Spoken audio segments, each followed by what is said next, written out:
राजस्थान जर देऊ शकते तर महाराष्ट्राला अशी कोणती कंजूसी आली आहे? कोणतं महाराष्ट्र सरकार बीपीएल मध्ये आहे? कोणतं महाराष्ट्र सरकार बीपीएल मध्ये आहे? पण अध्यक्ष महाराज, शेतकऱ्यांचे पैसे बुडवणे यापेक्षा पाप काय असू शकतं? अध्यक्ष महाराज, दुबईमध्ये आपण मॅच जिंकली की इथं अभिनंदनाचा ठराव का? बाकी त्याच्या बापाला फाईल मंजूर करावी लागते, बाकी त्याच्या बापाला फाईल मंजूर करावी लागते. महाराज, पहिल्या 10 भाषापैकी जगातली मराठी ही भाषा बोली भाषा आहे.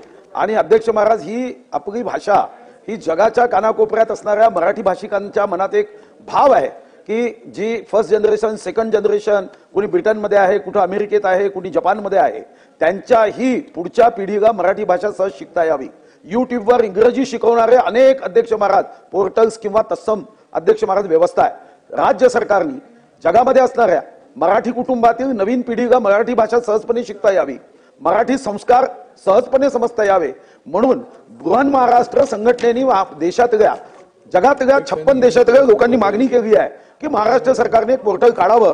माझी अपेक्षा आहे की मंत्री महोदय एक पोर्टल असं काढतील की ज्यामध्ये महाराष्ट्राच्या संस्कृती सोबतच मराठी भाषा नवीन पिढीला अमेरिकेत, ब्रिटनमध्ये, जपानमध्ये कुठेही असतील तरी सहजपणे शिकता येईल. अध्यक्ष महाराज, माझी दुसरी मराठी भाषेला अभिजात भाषेचा दर्जा प्राप्त झाला, आपण अभिनंदन केलं. पण खरं तर महाराष्ट्र राजभाषा अधिनियम 1964 आपण मराठी राजभाषा केली आणि दुसरीकडे मात्र विधानसभेच्या कार्यपद्धतीच्या सामान्य नियमामध्ये पेज क्रमांक 14 22व्या कलमामध्ये आपण मराठी किंवा हिंदी किंवा इंग्रजी भाषेचा प्रश्नच कुठे उपस्थित होतो? अध्यक्ष महाराज, या विधानसभेची भाषा मराठी किंवा हिंदी किंवा इंग्रजी हा नियमामधली तरतूद बदलवून मी हिंदी राष्ट्रभाषा समजू शकतो, पण इंग्रजी ही तर परकीय आक्रमणकार्याची भाषा आहे. विधानसभेच्या कामकाजाच्या नियमपुस्तिकेतून या नियमामध्ये सुधारणा करण्याची व कार्यपद्धतीचा सामान्य नियम बदलवून मराठी किंवा हिंदी यावरच अध्यक्ष महाराज लक्ष देण्याची आवश्यकता आहे. कृषी विभागाकडे माझी मागणी आहे. माननीय कोकाटे साहेब इथं आहेत. खरं तर आपण क्रिकेटमध्ये राष्ट्रीय स्तरावर आपण क्रिकेटवर प्रेम करणारे सर्व लोक आहोत. आपण इथं अभिनंदनाचा ठराव करतो. दुबईमध्ये आपण मॅच जिंकली की इथं अभिनंदनाचा ठराव करतो, केलाच पाहिजे. पण अध्यक्ष महाराज, या महाराष्ट्राचा जो महाराष्ट्राची जी क्रीडा मग कबड्डी असेल तशीच एक शंकरपट आहे. पण या शंकरपटाच्या बाबतीमध्ये अनेक वर्ष सुप्रीम कोर्टाची बंदी होती. वनमंत्री म्हणून आम्ही सुप्रीम कोर्टामध्ये जाऊन शंकरपटाला मान्यता दिली. आपल्याला विनंती आहे कृषी मंत्री महोदय की आपण याला राजाश्रय दिला पाहिजे. जसं आपण जिल्हा परिषदमध्ये तालुकास्तरीय विज्ञान प्रदर्शनी घेतो, तालुकास्तरीय क्रीडा प्रदर्शनी घेतो, जिल्हास्तरीय घेतो, तसंच तुम्ही घोषित करा की तालुकास्तरीय शंकरपट स्पर्धेला राजाश्रय असेल, जिल्हास्तरीय असेल आणि मग राज्यस्तरीय. ही माझी अध्यक्ष महाराज दुसरी सूचना आहे. उत्तरामध्ये तुम्ही कर्जमुक्ती जर केली तर मान्य मंत्री महोदय तुमचं नाव हे अजरामर होईल. वित्त विभागाकडे जेव्हा फाईल जाईल तेव्हा जाईल, पण कधी कधी असा निर्णय घ्यावा लागतो, आपल्या छातीवर दगड ठेवून घ्यावा लागतो. कर्जमुक्ती आत्ताची आवश्यकता आहे आणि कर्जमुक्ती देण्यासाठी आज प्रश्नोत्तरामध्ये जे उत्तर विभागाने दिलंय ते मला काही योग्य वाटत नाही. कर्जमुक्तीच्या संदर्भामध्ये माझी आपल्याला सूचना आहे. अध्यक्ष महाराज, शिक्षण विभागाला माझी एक आग्रही सूचना आहे की सिलेबसमध्ये सर्व धर्म समभावाच्या माध्यमातून आपण जो क्रूर औरंग्या होता याच्या संदर्भात इतिहासच काढून टाकला. कारण काय, तर सर्व धर्म समभाव. आपण अतिशय उत्तम असे नेतेही आहात आणि मंत्री आहात. आपण कोणाचीही चिंता करू नका. जय भवानी जय शिवाजी म्हणायचं आणि औरंग्याच्या क्रूरतेबद्दलचं आणि छत्रपती शिवाजी महाराजांच्या पराक्रमाचा धडा हा यामध्ये सामील केलाच पाहिजे आणि यामध्ये कुठेही मागे होता अध्यक्ष महाराज मागे राहता कामा नये. अध्यक्ष महाराज, यासोबतच सिलेबसमध्ये पर्यावरणाचा विषय आणण्याची आवश्यकता आहे.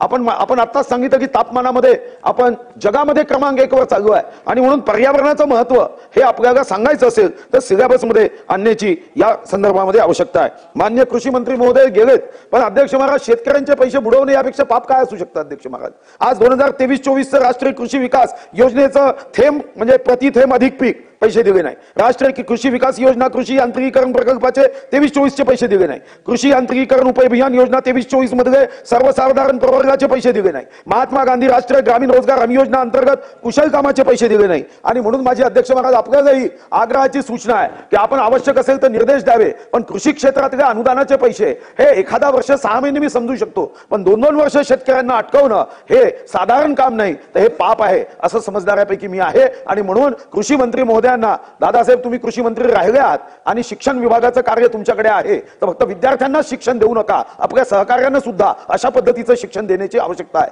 2 शेवटचे मुद्दे अध्यक्ष महाराज जे महत्वाचे आहे आणि ते म्हणजे अध्यक्ष महाराज, आज मी इथं आमदार म्हणून काम करतोय, तुम्ही अध्यक्ष म्हणून काम करतात, पण यासाठी एक मोठा संघर्ष हा आपल्याला जाणीव आहे की 12 जून 1975 जेव्हा अलाहाबाद हायकोर्टाने निकाल दिला आणि 25 जून 1975 या देशामध्ये तो काळा कुट्ट अंधार तुम्हीही अनुभवलाय आणि मीही अनुभवलाय. माझेही वडील 19 महिने अध्यक्ष महाराज मिसामध्ये होते. आज माझे वडील नाही, पण माझ्या वडिलांच्या सोबत हजारो लोक जे आणीबाणीमध्ये गेले अध्यक्ष महाराज, त्या आणीबाणीमध्ये गेलेल्या लोकांची मागणी आहे अध्यक्ष महाराज. एकदा नव्हे अनेकदा त्यांनी निवेदन दिलं. त्यांना असं वाटतं की हे आमचं हक्काचं सरकार आहे, पण आता आपलं सरकार जर आणीबाणीमध्ये ज्यांनी लोकशाहीसाठी संघर्ष केला त्यांना हम आपके है कोण म्हणत असेल तर अध्यक्ष महाराज हे चूक होईल. या आणीबाणीच्या सैनिकांना हम साथ साथ है म्हणण्याची आवश्यकता आहे. 4301 आणीबाणीचे हे सैनिक आहे. काय मागणी केली अध्यक्ष महाराज? 2500-5000 रुपये आपण देतो. त्यांनी मागणी केली की राजस्थानच्या धर्तीवर आम्हाला मदत करावी.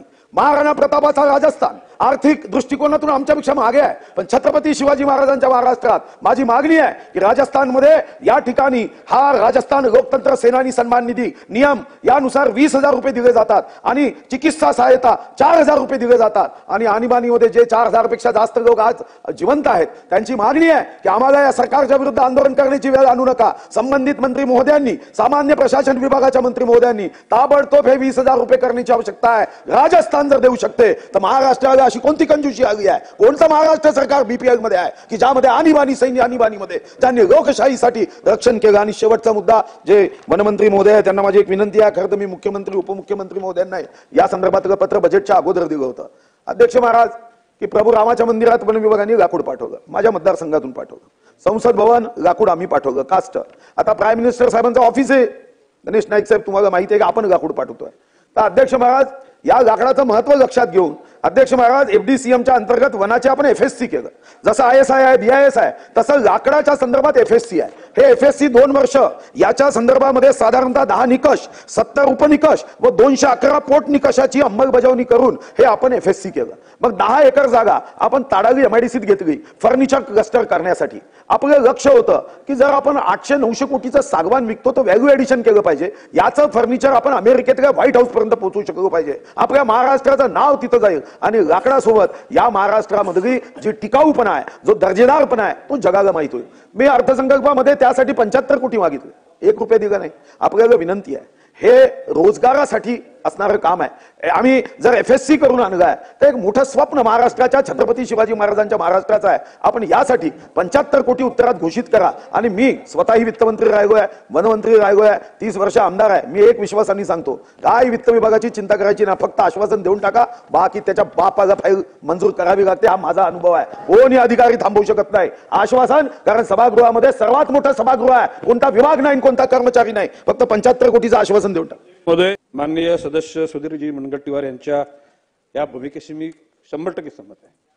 जर का वित्त विभागाने जर ह्या अनुषंगानं काही अडचण दाखवली तर CSRच्या माध्यमातून हा फंड उभा केला जाईल, परंतु तुमची भूमिका आहे ही पूर्ण केली जाईल. आणि वन खातं स्वतःच्या पायावर सामर्थ्यवान बनवून बजेटमधून पैशाची अपेक्षा न करण्याच्या भूमिका मी पण सुधीर भाऊ आपल्यासारख्याच मी घेतलेल्या आहेत. आणि तुमची जी भूमिका आहे ती आम्ही पुढे रेटत राहू नये, यशस्वी करू.